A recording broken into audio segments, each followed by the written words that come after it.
Good morning, faithful listeners.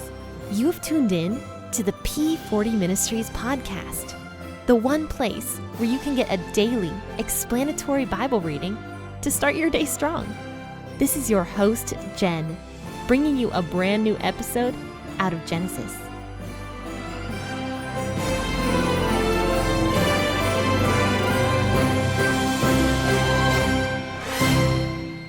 Hey, faithful listeners, happy Friday and happy week before Christmas.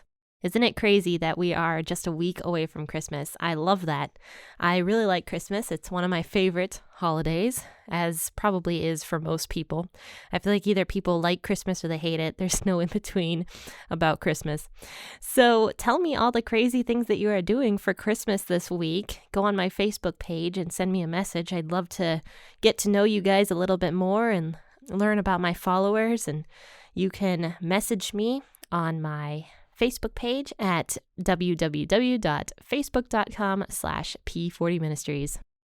Now we are finishing out Genesis chapter 24. This was a long chapter, but a very interesting chapter, learning all about Rebekah and Isaac.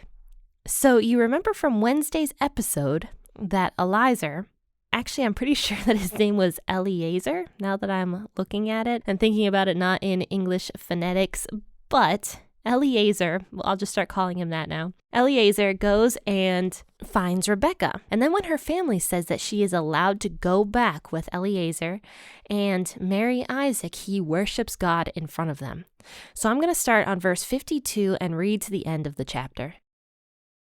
When Abraham's servant heard what they said, he bowed down to the ground before the Lord. And then the servant brought out gold and silver jewelry and articles of clothing and gave them to Rebekah. And he also gave costly gifts to her brother and to her mother. Then he and the men who were with him ate and drank and spent the night there. When they got up the next morning, he said, "Send me on my way to my master." But her brother and her mother replied, "Let the young woman remain with us 10 days or so. Then you may go." But he said to them, "Do not detain me. Now that the Lord has granted success to my journey, send me on my way so I may go to my master." Then they said, "Let's call the young woman and ask her about it." So they called Rebekah and asked her, "Will you go with this man?" "I will go," she said. So they sent their sister Rebekah on her way, along with her nurse and Abraham's servant and his men. And they blessed Rebekah and said to her, "Our sister, may you increase to thousands upon thousands. May your offspring possess the cities of their enemies." Then Rebekah and her attendants got ready and mounted the camels and went back with the man. So the servant took Rebekah and left. Now Isaac had come from Beer Lahai Roi, for he was living in the Negev. He went out to the field one evening to meditate, and as he looked up, he saw camels approaching. Rebekah also looked and saw Isaac. She got down from her camel and asked the servant, "Who is that man in the field coming to meet us?" "He is my master," the servant answered. So she took her veil and covered herself. Then the servant told Isaac all that he had done, and Isaac brought her into the tent of his mother Sarah, and he married Rebekah. So she became his wife, and he loved her. And Isaac was comforted after his mother's death. This really is such a beautiful love story. I like a good love story every once in a while, but it's a really, really cute love story. So in verse 52, I know that I read it a couple times because I read it also on Wednesday. Abraham's servant, who most people believe was Eliezer, or Eliezer, as I have been calling him this whole time, he bows low before God and worships God in front of all these people who very possibly just didn't care about God. Now, I'm not saying that's the truth, but we do learn later on when we learn more about Laban that Laban does indeed have other gods. And Laban was Rebekah's brother, who was the head of the clan at that time, even though Rebekah's and Laban's father was actually still alive. Laban had taken over that responsibility. So the servant bows low to the ground and worships God and says, "Thank you, God, so much for bringing a bride for Isaac." So then the servant brings out all this gold and silver jewelry and these beautiful clothes, and he gives them to Rebekah. And he also gives beautiful gifts to her mother and to her brother as well. And it was probably very, very expensive gifts because It says here in verse 53 that it was costly gifts, and there was probably a lot of them, because you remember that Eliezer was traveling with this caravan of everything that Abraham owned that was beautiful. This was like a prince's caravan. So it would have been super costly, super filled to the brim with riches. He had 10 camels with him. He had men with him that were probably there to protect him. I don't know how many men he had with him, but it had to have been a lot to take care of all the camels and to make sure that they were protected as they go on their way, because, who knows who would have wanted to rob them, considering the fact that they probably had hundreds of thousands of dollars, millions of dollars worth of gold and silver on the backs of these camels. So this was a really, really rich caravan that Eliezer was taking with him. So he probably gave a large portion of some of those jewels and gold and silver and clothing to Rebekah's family. But then the next morning, after he eats and drinks and he is merry with Rebekah's family, and he's like, I'm going to go. And this would have been really unheard of, because Eliezer and his team of men just traveled 900 miles about to get from the Negev all the way up to Iraq. This would have been an insane amount of travel for Eliezer to only spend one night. Like, that's hardly any rest. So Laban says to him, let the young woman remain with us 10 days or so, then you may go. So he's like, no, don't leave yet. That's insane. And it's also very likely that Laban, because he was very, very money-minded, we find out later he was very money-minded and also very kind of shady. Like he would rip people off a lot. He was probably hoping that if Eliezer stayed a little bit longer, that he might get more gifts out of him because of Rebekah. So he's like, let the young woman remain with us 10 days or so, then you can go. So he's trying to delay Eliezer to get back to his master. But Eliezer says, no, please don't detain me, because the Lord has granted success to my journey. I want to get back to my master. I want to show my master that I have found a woman for Isaac. So let me go. So then Laban says, let me call Rebekah and we'll ask her if she wants to go. So they're kind of trying to get out of it all of a sudden. So they call Rebekah and they're like, are you going to go with this man?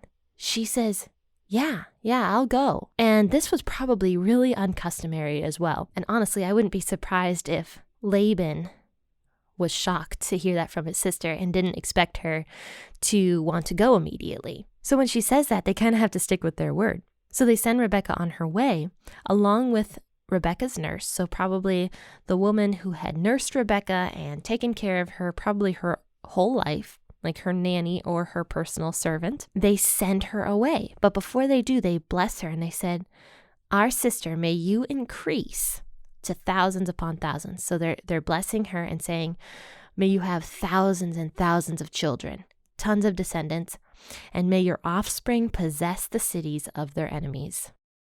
So Rebekah and her attendants get ready and they mount the camels and they go back with Eliezer. And so the servant takes Rebekah and he leaves and they travel on this crazy long journey. And this would have been really, like I said, uncustomary for Rebekah to kind of go on that.